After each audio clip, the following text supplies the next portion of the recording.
this chapter is all about mining. As already discussed, Bitcoin relies on miners. They validate every transaction, build and store all the blocks, and reach consensus on which blocks to include in the blockchain. We also have already seen that miners earn rewards for doing this.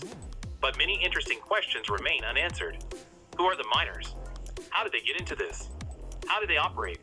What's the business model for miners? What impact do they have on the environment? In this chapter, we answer all these questions. 5.1. The task of Bitcoin miners. Do you want to get into Bitcoin mining? If you do, we're not going to completely discourage you, but beware that Bitcoin mining bears many similarities to gold rushes. Historical gold rushes are full of stories of young people rushing off to find fortune, and inevitably many of them lose everything they have. A few strike it rich, but even those who do generally endure hardship along the way. We'll see in this section why Bitcoin mining shares many of the same challenges and risks as traditional gold rushes and other get-rich-quick schemes. But first, let's look at the technical details. To be a Bitcoin miner, you have to join the Bitcoin network and connect to other nodes. Once you're connected, there are 6 tasks to perform. 1. Listen for transactions. You listen for transactions on the network and validate them by checking that signatures are correct and that the outputs being spent haven't already been spent. 2. Maintain blockchain and listen for new blocks. You must maintain the blockchain. You start by asking other nodes to give you all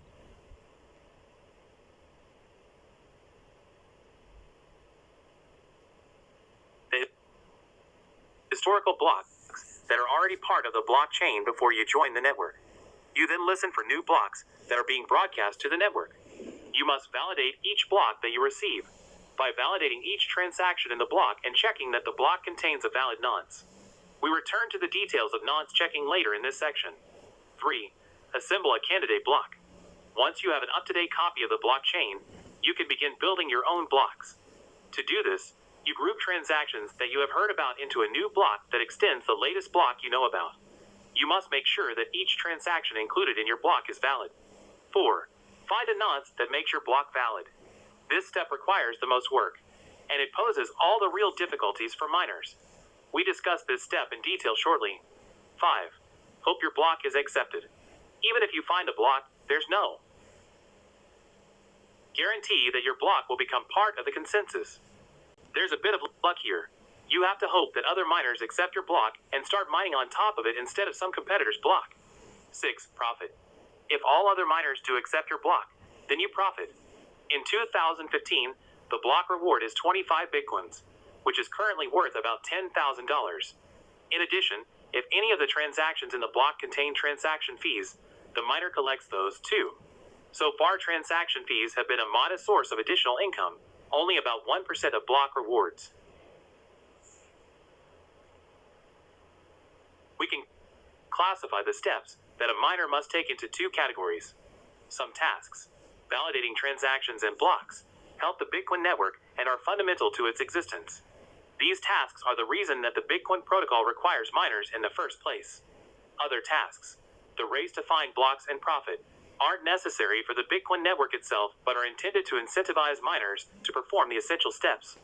Of course, both of these are necessary for Bitcoin to function as a currency, since miners need an incentive to perform the critical steps. Finding a valid block. Finding a valid block. Let's return to the question of finding a nonce that makes your block valid. In Chapter 3, we saw that there are 2 main hash-based structures: the blockchain, where each block header points to the previous block header in the chain, and a Merkle tree within each block of all transactions included in that block. The first thing you do as a miner is to compile a set of valid transactions that you have from your pending transaction pool into a Merkle tree.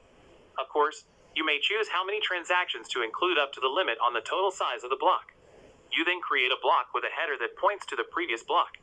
The block header includes a 32-bit nonce field, and you keep trying different nonces, looking for one that causes the block's hash to be under the target, roughly speaking, to be with the required number of zeros. As a miner, you might begin with a nonce of 0 and successively increment it by 1 in search of a nonce that makes the block valid. Figure 5.1.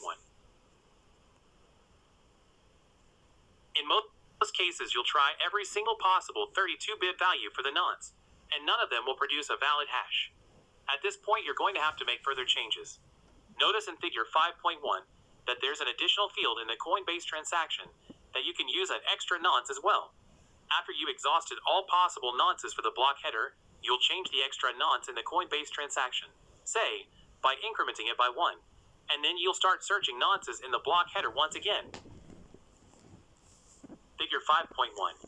Finding a valid block. In this example, the miner tries a nonce of all zeros. It does not produce a valid hash output, so the miner would then proceed to try a different nonce. When you change the nonce in the Coinbase transaction, the entire Merkle tree of transactions has to change. Figure 5.2. Since the change of the Coinbase nonce will propagate all the way up the tree, changing the extra nonce in the Coinbase transaction is a much more expensive operation than changing the nonce in the block header. For this reason, miners spend most of their time changing the nonce in the block header and only change the Coinbase nonce when they have exhausted all 232 possible nonces in the block header without finding a valid block. Nearly all nonces that you try aren't going to work, but if you stay at it long enough, you'll eventually find the right combination of the extra nonce in the Coinbase transaction and the nonce in the block header that produce a block with a hash under the target. When you find it, you want to announce it as quickly as you can and hope that you can profit from it. Exactly how difficult is it to find a valid block? As of the end of 2015, the mining difficulty target in hexadecimal is 0.000000000. In other words, less than 1 in about 268 nonces that you try will work, which is a really huge number. One approximation is that it's greater than the human population of Earth squared. So, if every person on Earth was their own planet Earth, with 7 billion people on it, the total number of people would be about 265. Changing a nonce in the Coinbase transaction propagates all the way up the Merkle tree. Is everyone solving the same puzzle? You may be wondering, if every miner just increments the nonces as described, aren't all miners solving the same puzzle? Won't the fastest miner always win? The answer is no. First, it's unlikely that miners will be working on identical blocks, as each miner will likely include different set of transactions, and in a different order. But more importantly, even if two different miners were working on a block with identical transactions, the blocks would still differ. Recall that in the Coinbase transaction, miners specify their own address as the owner of the newly minted coins.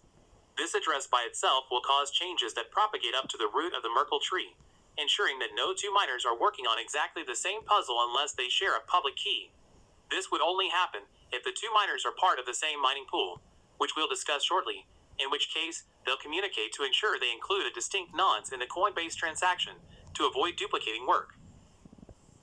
Determining the difficulty. The mining difficulty changes every 2016 blocks, which are found about once every 2 weeks. It is adjusted based on how efficient the miners were over the period of the previous 2016 blocks according to this formula. Next difficulty equals previous difficulty 2016 10 minutes / time to mine last 2016 blocks.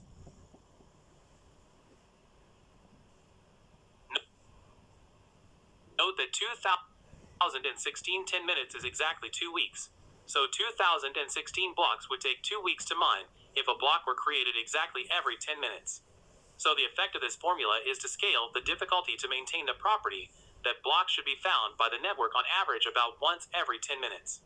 There's nothing special about 2 weeks, but it's a good trade-off. If the period were much shorter, the difficulty might fluctuate due to random variations in the number of blocks found in each period.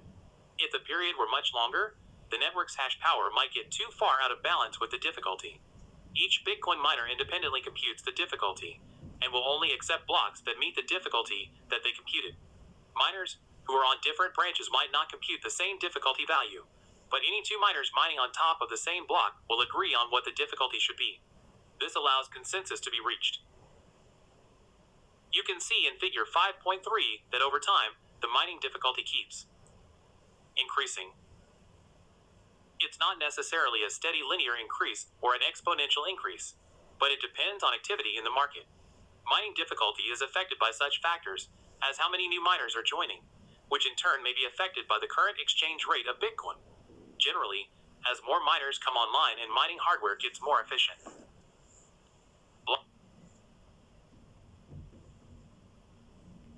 blocks are found faster and the difficulty every 10 minutes.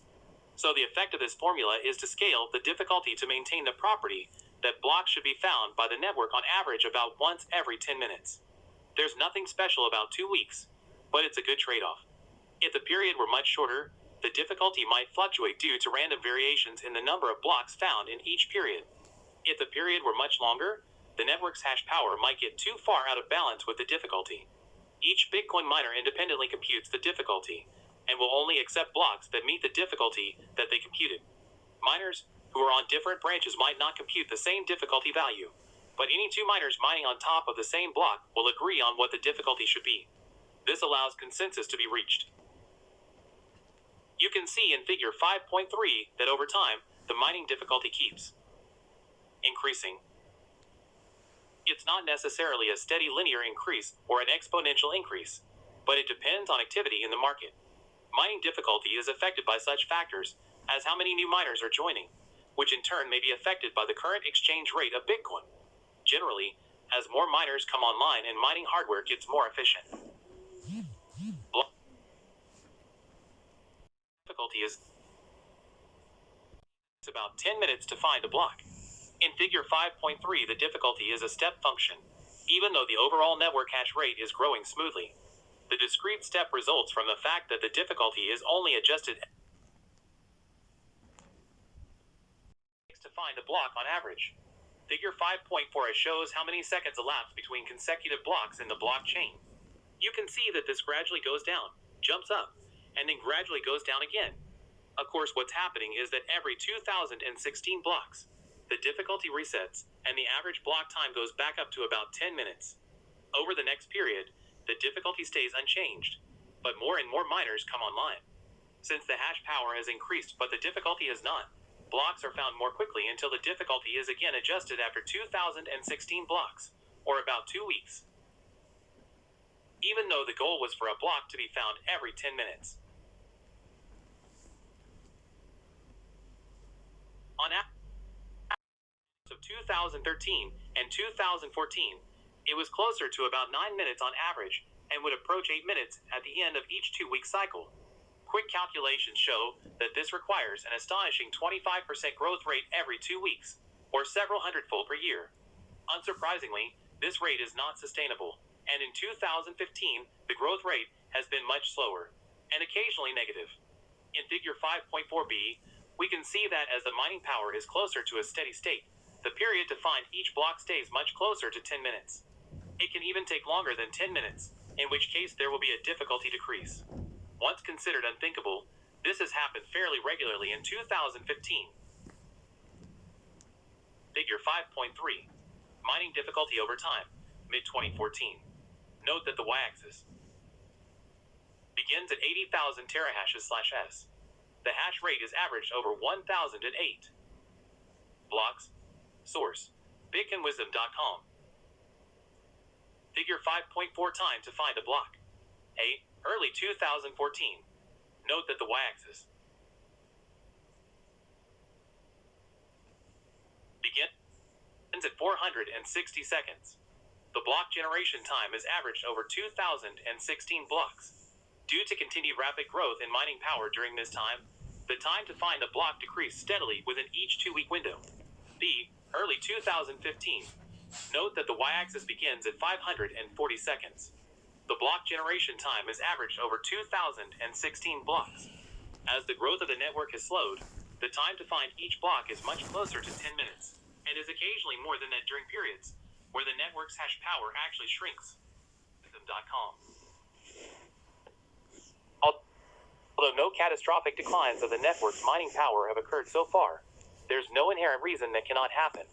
One proposed scenario for Bitcoin's collapse is a death spiral, in which a dropping exchange rate makes mining unprofitable for some miners, causing an exodus, in turn causing the price to drop further. 5.2. Mining hardware. we've mentioned that the computation that miners have to do is difficult. In this section, we discuss why it is so computationally difficult and take a look at the hardware that miners use to perform this computation. The core of the difficult computation miners are working on is the SHA-256 hash function. We discussed hash functions abstractly in Chapter 1. SHA-256 is a general-purpose cryptographic hash function that's part of a bigger family of functions that was standardized in 2001. SHA stands for Secure Hash Algorithm. SHA-256 was a reasonable choice, as this was the strongest cryptographic hash function available when Bitcoin was designed. It is possible that it will become less secure over the lifetime of Bitcoin, but for now it remains secure.